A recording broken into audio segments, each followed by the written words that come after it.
The nurse is using intermittent auscultation, IA, to locate the fetal heartbeat. Which statement regarding this method of surveillance is accurate? A. The nurse can be expected to cover only 2 or 3 clients when IA is the primary method of fetal assessment. B. The best course is to use the descriptive terms associated with EFM when documenting results. C. If the heartbeat cannot be immediately found, then a shift must be made to EFM. D. Ultrasound can be used to find the FHR and to reassure the mother if the initial difficulty is a factor.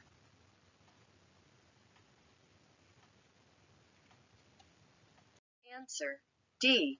Ultrasound can be used to find the FHR and to reassure the mother if the initial difficulty is a factor. Rationale. Locating fetal heartbeats often takes time. Mothers can be verbally reassured and reassured by viewing the ultrasound pictures if that device is used to help locate the heartbeat. When used as the primary method of fetal assessment, IA requires a nurse-to-client ratio of 1:1. Documentation should use only terms that can be numerically defined. The usual visual descriptions of EFM are inappropriate. The perinatal nurse realizes that an FHR that is tachycardic, bradycardic, has late decelerations, or loss of variability is non-reassuring and is associated with which condition? A. Hypotension. B. Cord compression. C. Maternal drug use. D. Hypoxemia.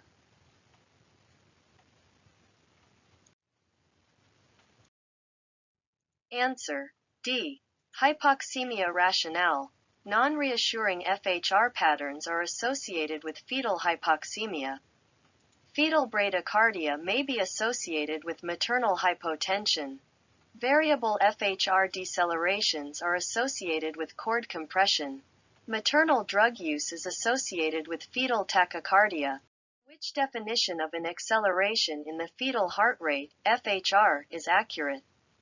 A. FHR accelerations are indications of fetal well-being when they are periodic. B. FHR accelerations are greater and longer in preterm gestations. C. FHR accelerations are usually observed with breech presentations when they are episodic. D. An acceleration in the FHR presents a visually apparent and abrupt peak. Answer. D. An acceleration in the FHR presents a visually apparent and abrupt peak. Rationale. Acceleration of the FHR is defined as a visually apparent abrupt, only to peak 30 seconds, increase in the FHR above the baseline rate. Periodic accelerations occur with uterine contractions and are usually observed with breech presentations. Episodic accelerations occur during fetal movement and are indications of fetal well-being. Preterm accelerations peak at 10 beats per minute above the baseline and last for at least 10 seconds. Which statement best describes a normal uterine activity pattern in labor? A. Contractions every 2 to 5 minutes. B. Contractions lasting approximately 2 minutes. C. Contractions approximately 1 minute apart. D. Contraction intensity of approximately 500 mm Hg with relaxation at 50 mHg. Answer. A. Contractions every 2 to 5 minutes. Rationale. Overall contraction frequency generally ranges from 2 to 5 contractions per 10 minutes of labor, with lower frequencies during the first stage and higher frequencies observed during the second stage. Contraction duration remains fairly stable throughout the first and second stages, ranging from 45 to 80 seconds, generally not exceeding 90 seconds. Contractions 1 minute apart are occurring too often and would be considered an abnormal labor pattern. The intensity of uterine contractions generally ranges from 25 to 50 millimeters of mercury in the first stage of labor and may rise to more than 80 millimeters of mercury in the second stage. A new client and her partner arrive on the labor, delivery, recovery, and postpartum, LDRP, unit for the birth of their first child. The nurse applies the electronic fetal monitor, EFM, to the woman. Her partner asks you to explain what is printing on the graph, referring to the EFM strip. He wants to know what the baby's heart rate should be. What is the nurse's best response? A. Don't worry about that machine. That's my job. B. The baby's heart rate will fluctuate in response to what is happening during labor. C. The top line graphs the baby's heart rate, and the bottom line lets me know how strong the contractions are. D. Your physician will explain all of that later.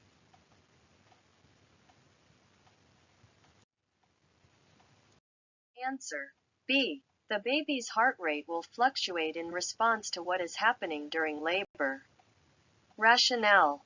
Explaining what indicates a normal FHR teaches the partner about fetal monitoring and provides support and information to alleviate his fears. Telling the partner not to worry discredits his feelings and does not provide the teaching he is requesting. Telling the partner that the graph indicates how strong the contractions are providing inaccurate information and does not address the partner's concerns about the FHR. The EFM graphs the frequency and duration of the contractions, not their intensity. Nurses should take every opportunity to provide teaching to the client and her family, especially when information is requested. Which client would not be a suitable candidate for internal EFM? A. Client who still has intact membranes. B. Woman whose fetus is well engaged in the pelvis. C. Pregnant woman who has a comorbidity of obesity. D. Client whose cervix is dilated to 4 to 5 centimeters.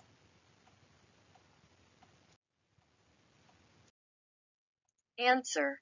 A. Client who still has intact membranes. Rationale. For internal EFM, the membranes must have ruptured, and the cervix must be dilated at least 2 to 3 centimeters. The presenting part must be low enough to allow placement of the spiral electrode necessary for internal EFM. The accuracy of EFM is not affected by maternal size. However, evaluating fetal well-being using external EFM may be more difficult on an obese client. The client whose cervix is dilated to 4 to 5 centimeters is indeed a candidate for internal monitoring. A nurse caring for a woman in labor should understand that absent or minimal variability is classified as either abnormal or indeterminate. Which condition related to decreased variability is considered benign? A. Periodic fetal sleep state. B. Extreme prematurity. C. Fetal hypoxemia. D. Pre-existing neurologic injury.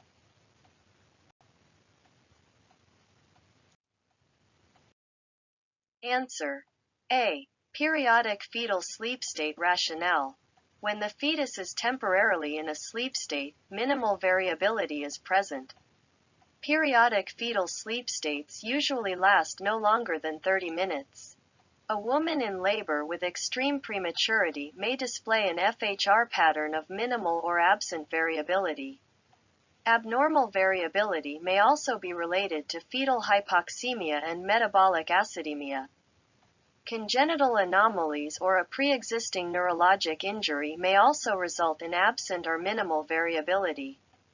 Other possible causes might be central nervous system, CNS, depressant medications, narcotics, or general anesthesia. During labor, a fetus displays an average FHR of 135 beats per minute over a 10-minute period.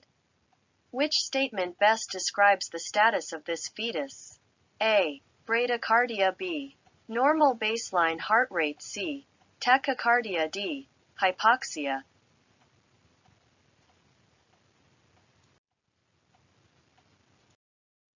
Answer. B. Normal baseline heart rate. Rationale. The baseline FHR is measured over 10 minutes. A normal range is 110 to 160 beats per minute. Bradycardia is an FHR less than 110 beats per minute for 10 minutes or longer. Tachycardia is an FHR higher than 160 beats per minute for 10 minutes or longer. Hypoxia is an inadequate supply of oxygen.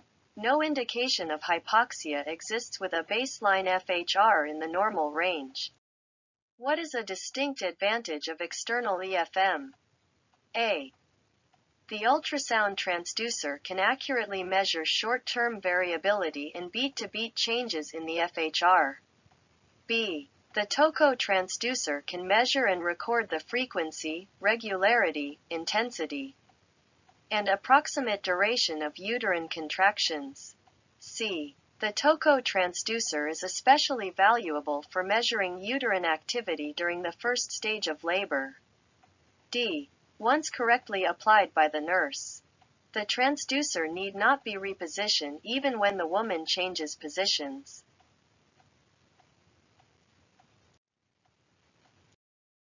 Answer: C. The TOCO transducer is especially valuable for measuring uterine activity during the first stage of labor. Rationale: the TOCO transducer is valuable for measuring uterine activity during the first stage of labor and is especially true when the membranes are intact. Short-term variability and beat-to-beat changes cannot be measured with this technology. The TOCO transducer cannot measure and record the intensity of uterine contractions. The transducer must be repositioned when the woman or the fetus changes position. Which information related to a prolonged deceleration is important for the labor nurse to understand? A. Prolonged decelerations present a continuing pattern of benign decelerations that do not require intervention. B. Prolonged decelerations constitute a baseline change when they last longer than 5 minutes. C. A disruption to the fetal oxygen supply causes prolonged decelerations. D. Prolonged decelerations require the customary fetal monitoring by the nurse.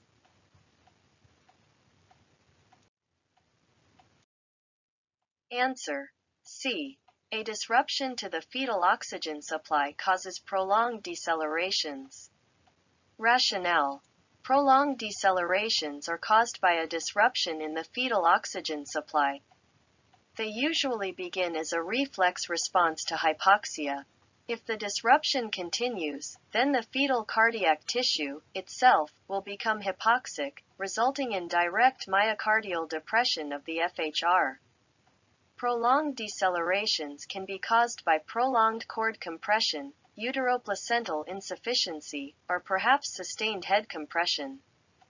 Prolonged decelerations lasting longer than 10 minutes are considered a baseline change that may require intervention. A prolonged deceleration is a visually apparent decrease, maybe either gradual or abrupt, in the FHR of at least 15 beats per minute below the baseline and lasting longer than 2 minutes but shorter than 10 minutes.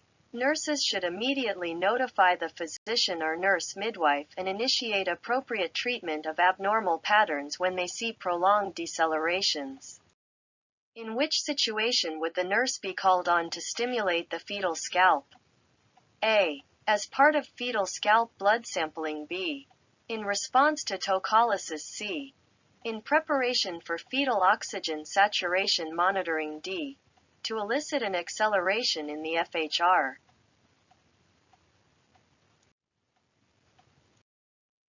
Answer: D. To elicit an acceleration in the FHR. Rationale: the scalp can be stimulated using digital pressure during a vaginal examination. Fetal scalp blood sampling involves swabbing the scalp with disinfectant before a sample is collected. The nurse stimulates the fetal scalp to elicit an acceleration of the FHR. Tocolysis is relaxation of the uterus. Fetal oxygen saturation monitoring involves the insertion of a sensor. In which clinical situation would the nurse most likely anticipate a fetal bradycardia? A. Intramniotic infection. B. Fetal anemia. C. Prolonged umbilical cord compression. D. Tocolytic treatment using terbutaline. Answer: C. Prolonged umbilical cord compression. Rationale: Fetal bradycardia can be considered a later sign of fetal hypoxia and is known to occur before fetal death. Bradycardia can result from placental transfer of drugs, prolonged compression of the umbilical cord, maternal hypothermia, and maternal hypotension. Intramniotic infection, fetal anemia, and tocolytic treatment using terbutaline would most likely result in fetal tachycardia. Which characteristic correctly matches the type of deceleration with its likely cause? A. Early deceleration umbilical cord compression. B. Late deceleration uteroplacental insufficiency. C. Variable deceleration head compression. D. Prolonged deceleration unknown cause.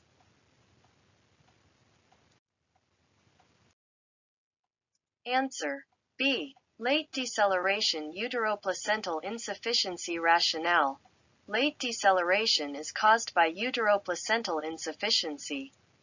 Early deceleration is caused by head compression. Variable deceleration is caused by umbilical cord compression. Prolonged deceleration has a variety of either benign or critical causes. Which nursing intervention would result in an increase in maternal cardiac output? A. Change in position. B. Oxytocin administration. C. Regional anesthesia. D. IV analgesic.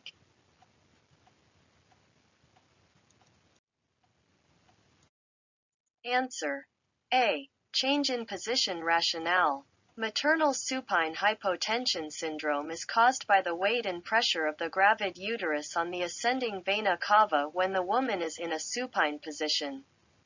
This position reduces venous return to the woman's heart, as well as cardiac output, and subsequently reduces her blood pressure.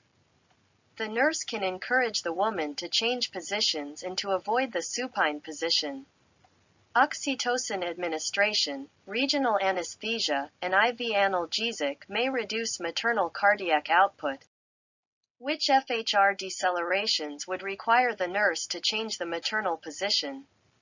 Select all that apply. A. Early decelerations. B. Late decelerations. C. Variable decelerations. D. Moderate decelerations. E. Prolonged decelerations.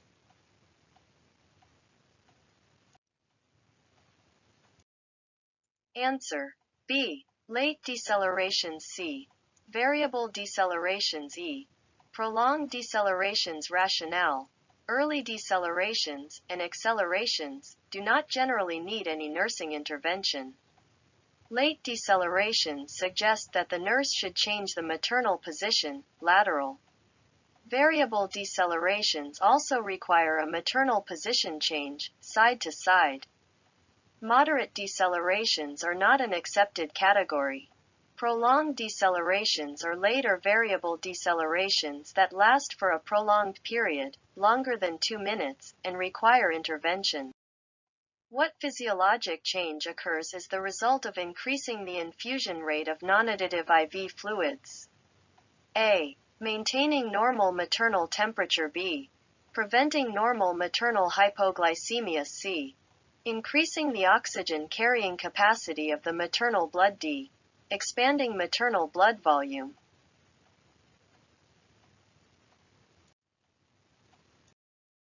Answer. D. Expanding maternal blood volume. Rationale. Filling the mother's vascular system increases the amount of blood available to perfuse the placenta and may correct hypotension. Increasing fluid volume may alter the maternal temperature only if she is dehydrated. Most IV fluids for laboring women are isotonic and do not provide extra glucose. Oxygen carrying capacity is increased by adding more red blood cells. The nurse is evaluating the EFM tracing of the client who is in active labor. Suddenly, the FHR drops from its baseline of 125 down to 80 beats per minute. The mother is repositioned, and the nurse provides oxygen, increased IV fluids, and performs a vaginal examination. The cervix has not changed. 5 minutes have passed, and the FHR remains in the 80s. What additional nursing measures should the nurse take next? A. Call for help. B. Insert a Foley catheter. C. Start administering Pitocin. D. Immediately notify the care provider. Answer: D. Immediately notify the care provider. Rationale: to relieve an FHR deceleration, the nurse can reposition the mother, increase IV fluids, and provide oxygen. If oxytocin is infusing, then it should be discontinued. If the FHR does not resolve, then the primary care provider should be immediately notified. Inserting a Foley catheter is an inappropriate nursing action. If the FHR were to continue in a non-reassuring pattern, then a cesarean section could be warranted, which would require a Foley catheter. However, the physician must make that determination. The administration of Pitocin may place additional stress on the fetus. What is the correct placement of the TOCO transducer for effective EFM? A. Over the uterine fundus. B. On the fetal scalp. C. Inside the uterus. D. Over the mother's lower abdomen.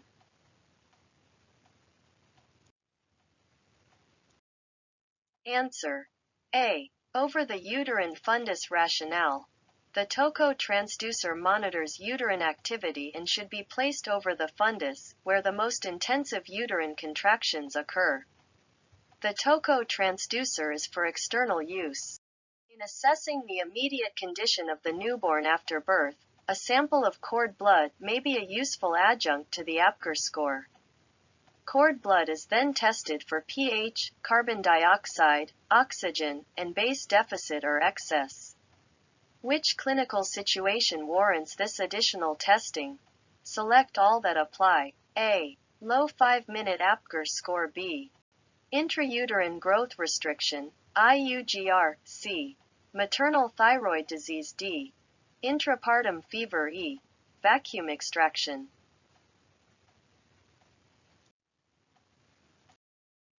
Answer: A. Low 5-minute APGAR score. B. Intrauterine growth restriction, IUGR. C. Maternal thyroid disease. D.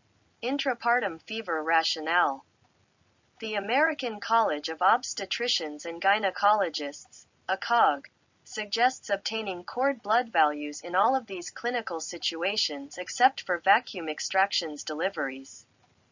Cord blood gases should also be performed for multifetal pregnancies or abnormal FHR tracings. Samples can be drawn from both the umbilical artery and the umbilical vein. Results may indicate that fetal compromise has occurred. The client has delivered by urgent caesarean birth for fetal compromise. Umbilical cord gases were obtained for acid-base determination. The pH is 6.9, partial pressure of carbon dioxide, PCO2, is elevated, and the base deficit is 11 mmol, L. What type of acidemia is displayed by the infant? A. Respiratory. B. Metabolic. C. Mixed. D. Turbulent. Answer: A. Respiratory. Rationale: these findings are evidence of respiratory acidemia. Metabolic acidemia is expressed by a pH less than 7.20, normal carbon dioxide pressure, and a base excess of 12 mmol, L. Mixed acidemia is evidenced by a pH less than 7.20, elevated carbon dioxide pressure, and a base excess of 12 mmol, L. There is no such finding as turbulent acidemia. The nurse observes a sudden increase in variability on the tracing. Which class of medications may cause this finding? A. Narcotics. B. Barbiturates. C. Methamphetamines. D. Tranquilizers.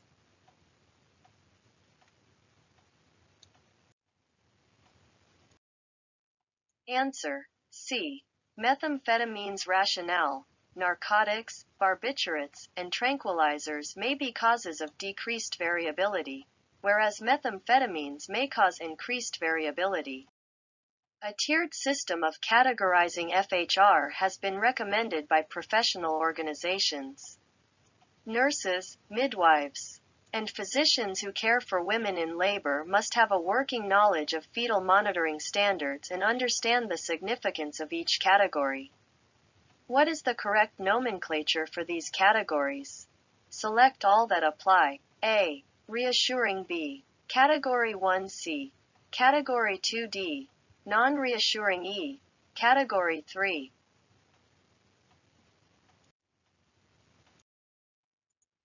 Answer. B. Category 1C. Category 2E. Category 3. Rationale. The three-tiered system of FHR tracings include Category 1, 2 and 3.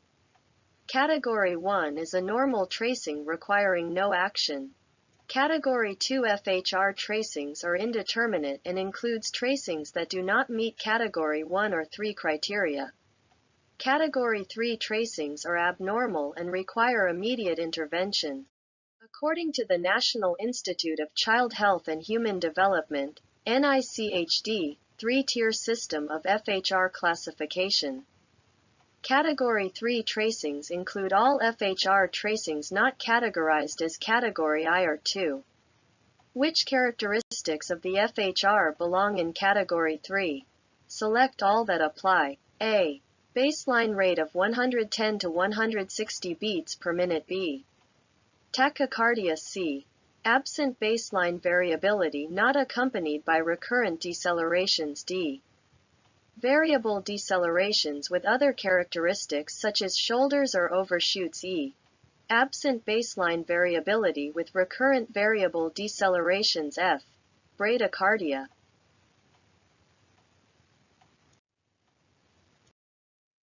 Answer. B. Tachycardia. D. Variable decelerations with other characteristics such as shoulders or overshoots. E. Absent baseline variability with recurrent variable decelerations. F. Bradycardia. Rationale.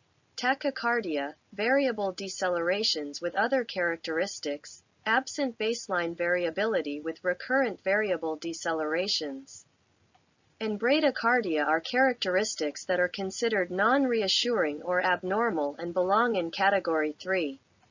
An FHR of 110 to 160 beats per minute is considered normal and belongs in Category 1. Absent baseline variability not accompanied by recurrent decelerations is a Category 2 characteristic. Which clinical finding or intervention might be considered the rationale for fetal tachycardia to occur?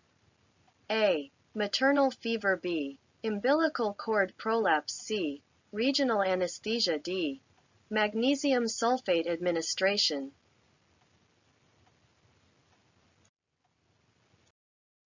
Answer. A. Maternal fever. Rationale. Fetal tachycardia can be considered an early sign of fetal hypoxemia and may also result from maternal or fetal infection.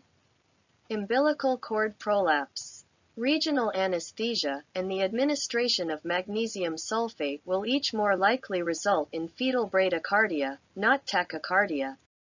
The nurse providing care for a high-risk laboring woman is alert for late FHR decelerations.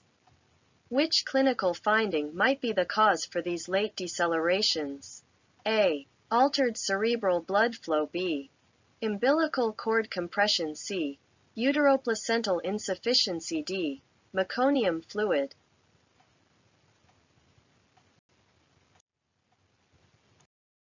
Answer. C. Uteroplacental insufficiency. Rationale. Uteroplacental insufficiency results in late FHR decelerations. Altered fetal cerebral blood flow results in early FHR decelerations. Umbilical cord compression results in variable FHR decelerations. Meconium-stained fluid may or may not produce changes in the FHR. Depending on the gestational age of the fetus and whether other causative factors associated with fetal distress are present.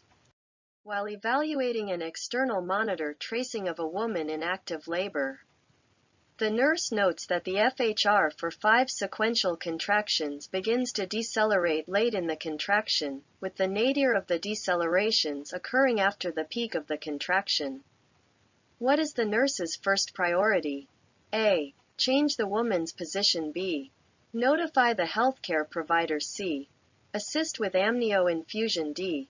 Insert a scalp electrode.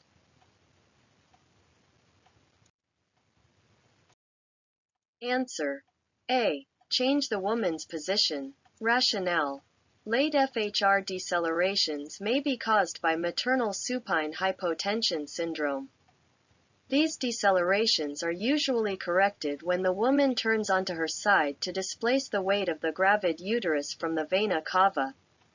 If the fetus does not respond to primary nursing interventions for late decelerations, then the nurse should continue with subsequent intrauterine resuscitation measures and notify the healthcare provider.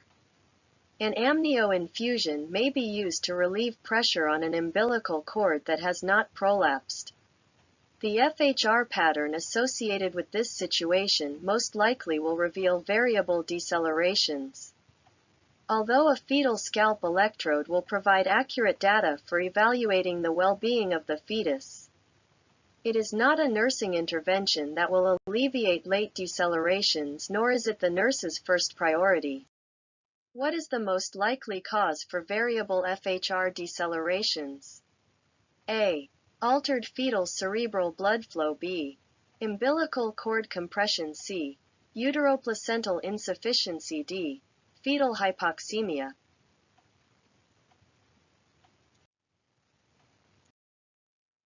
Answer.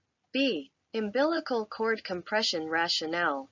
Variable FHR decelerations can occur at any time during the uterine contracting phase and are caused by compression of the umbilical cord. Altered fetal cerebral blood flow results in early decelerations in the FHR.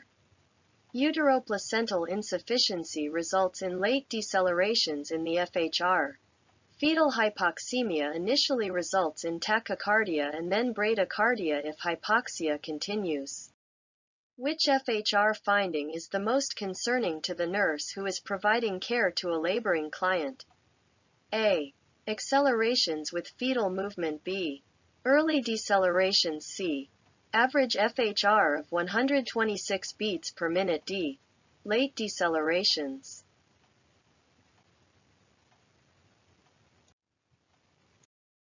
Answer. D. Late decelerations. Rationale.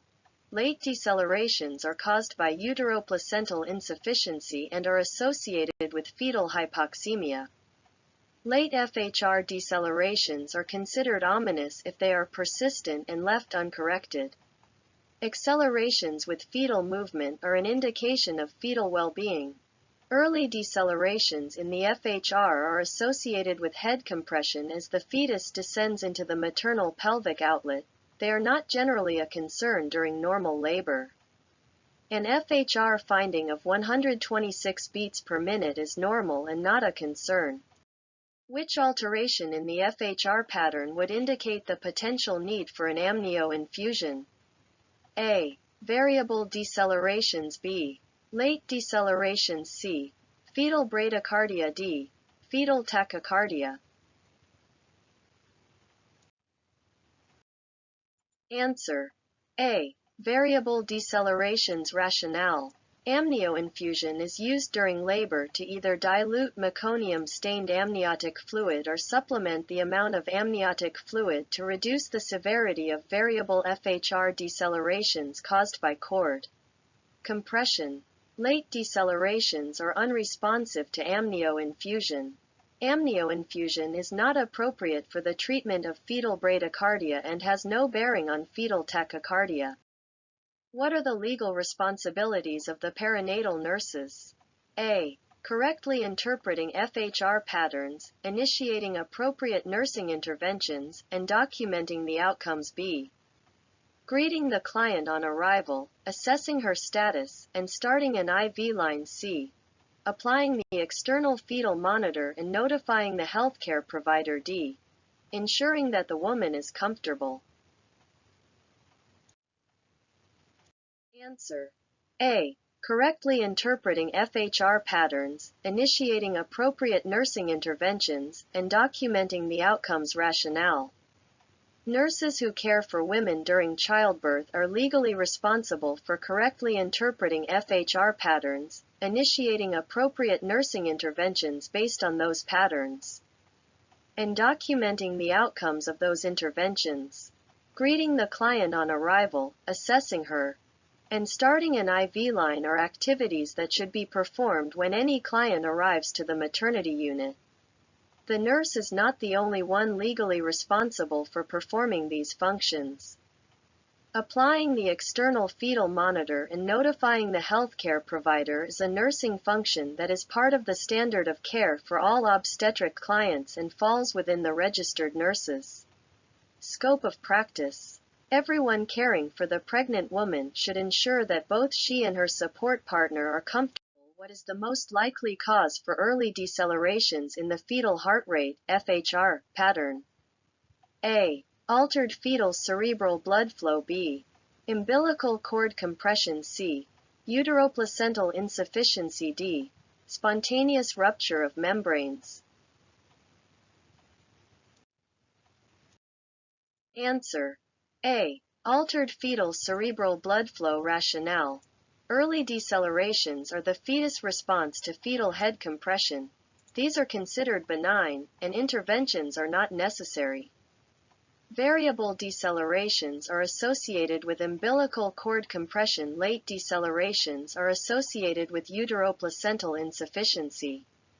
Spontaneous rupture of membranes has no bearing on the FHR unless the umbilical cord prolapses, which would result in variable or prolonged bradycardia.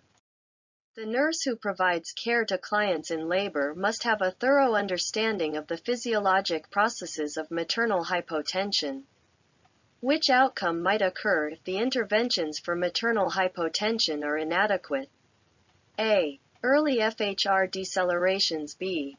Fetal arrhythmias. C. Uteroplacental insufficiency. D. Spontaneous rupture of membranes.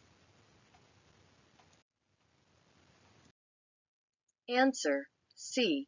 Uteroplacental insufficiency. Rationale: low maternal blood pressure reduces placental blood flow during uterine contractions, resulting in fetal hypoxemia. Maternal hypotension does not result in early FHR decelerations, nor is it associated with fetal arrhythmias. Spontaneous rupture of membranes is not a result of maternal hypotension. The baseline FHR is the average rate during a 10-minute segment. Changes in FHR are categorized as periodic or episodic. These patterns include both accelerations and decelerations. The labor nurse is evaluating the client's most recent 10-minute segment on the monitor strip and notes a late deceleration. Which is likely to have caused this change? Select all that apply. A. Spontaneous fetal movement. B. Compression of the fetal head. C. Placental abruption. D. Cord around the baby's neck. E. Maternal supine hypotension. Answer: C. Placental abruption. E. Maternal supine hypotension. Rationale: late decelerations are almost always caused by uteroplacental insufficiency.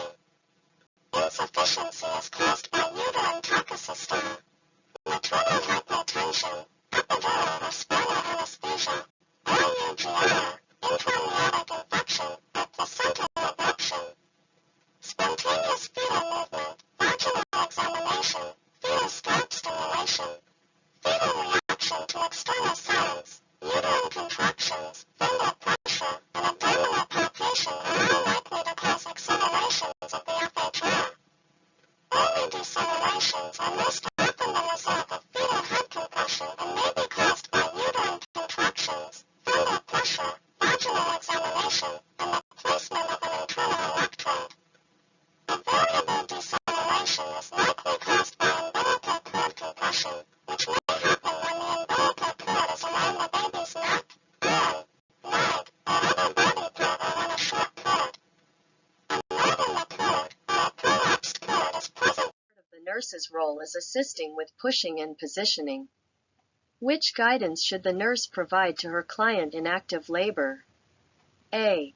Encourage the woman's cooperation in avoiding the supine position. B. Advise the woman to avoid the semi-Fowler position. C. Encourage the woman to hold her breath and tighten her abdominal muscles to produce a vaginal response. D. Instruct the woman to open her mouth and close her glottis, letting air escape after the push. Answer: A. Encourage the woman's cooperation in avoiding the supine position. Rationale: the woman should maintain a side-lying position. The semi-Fowler position is the recommended side-lying position with a lateral tilt to the uterus. Encouraging the woman to hold her breath and tighten her abdominal muscles is the Valsalva maneuver, which should be avoided. Both the mouth and glottis should be open, allowing air to escape during the push. What 3 measures should the nurse implement to provide intrauterine resuscitation? A. Call the provider, reposition the mother, and perform a vaginal examination. B. Turn the client onto her side, provide oxygen, O2, via face mask, and increase intravenous, IV, fluids. C. Administer O2 to the mother, increase IV fluids, and notify the healthcare provider. D.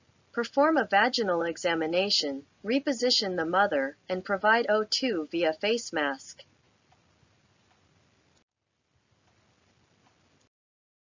Answer: B. Turn the client onto her side, provide oxygen, O2, via face mask, and increase intravenous, IV, fluids.